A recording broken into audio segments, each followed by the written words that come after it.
Hello once more from my game of Unconditional Surrender. It's going to be a relatively quick update from what's been happening in the game. The last video, I believe, finished at October 42, and I'm now just entering 44, so it's Jan 44. What's happened in general terms is that the Allies were successful in North Africa. They invaded Sicily successfully in the summer of 43, and then struggled for quite a long time to arrange the conquest of Italy. They spent a number of months trying to bash their way across the Straits of Messina unsuccessfully. There'd been some German reinforcements that had poured into Italy which were bolstering the defence, and what eventually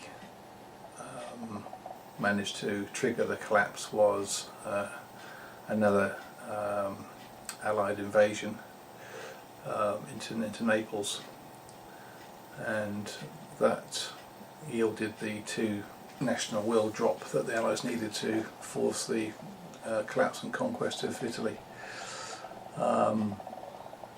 Now it's stabilised again, and I'll take some footage of the map a bit later, and you'll get to see the current situation in the so-called soft underbelly.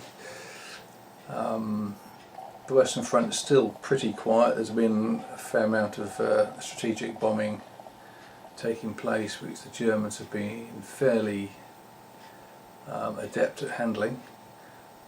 It's led to a few shifts on the factories lost chart, but there's still that pull to get things back to the status quo with the way that the CRT works. The Americans have now landed in the west coast of France, really just trying to draw some of the reserves away from the Russians on the Eastern Front. Whether they will be able to remain there or not, time will tell. Because on the Eastern Front, although October 42, when I finished, over the winter of 42, things seemed a bit slow. When the weather turned for the summer of 43, I really thought there was going to be a massive blowout, with the entire German position becoming unhinged on the Eastern Front. That didn't actually happen.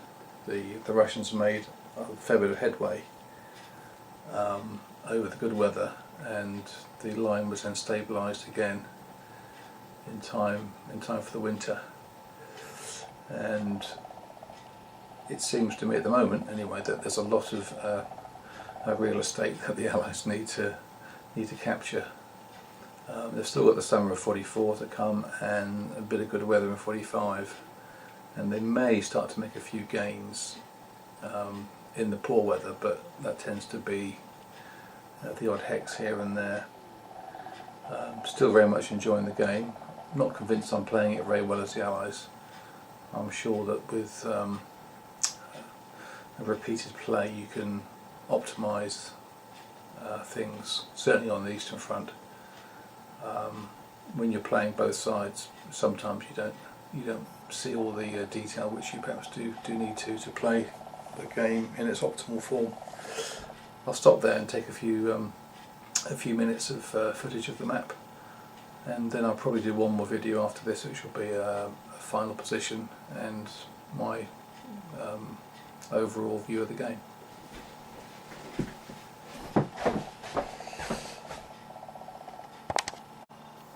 Okay, so we're just going to sweep along the North Africa coast road that you can see is now being cleared through El Agheila, all the way into Tripoli. The Allies have now completely cleared Sicily, moving their forces into Italy. There's an American force here, and a British armoured army here. There's a couple of British air and one American air, which of course now need to be supplied. So there's a number of convoys. The defence of Italy is now done with the Africa army, which pulled back from Messina, where it defended month on month. There's a reserve panzer army there and a garrison unit that's just done a strategic move into Genoa, and that's the German air on the southern front. And the western front, that's the American 1st Armoured Army that is landed in Brest. Seems to be a fair number of German ground forces there to be able to possibly bottle up the Americans, but they're going to be supported by their own air force there, and there are now 3 lots of strategic bombers. The last one was the 15th Air Force, which has just come to Britain, so maybe the combination of all 3 will be able to put some hurt on the German industry. There's 3 German Luftwaffe, one that's just come and arrived this turn. That's why it's on 4 sorties. And you'll see a little bit of movement from this is where we were October 42. We were just over the Don, and the Germans had Stalingrad, which actually fell on a very historical timescale. That was recaptured March 43, and the line is now pushed west through Rostov, and you can see the forces arrayed here on the eastern front. It's Jan 44 and the weather is poor, so I can't see much happening in that sector. The Russians do have a bit of air superiority in the north, and they've been trying to get a nudge on, but they've been failing miserably on their attempts.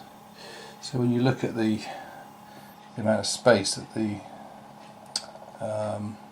actually, I've just spotted an Italian army there. We shouldn't be there, given that their nation was conquered a couple of turns ago. Let's get rid of that.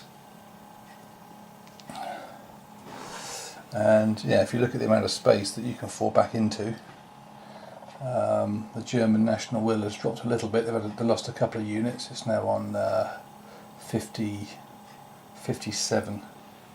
So that's a lot of units that they can give up, or they can trade space as well to fall back towards the German home country. But we'll see. Maybe the floodgates will open and the red hordes will pour through when the situation on the production points gets a bit more desperate for the Germans. But I'm currently thinking this is looking like a pretty solid German position. But I'll let you know next time.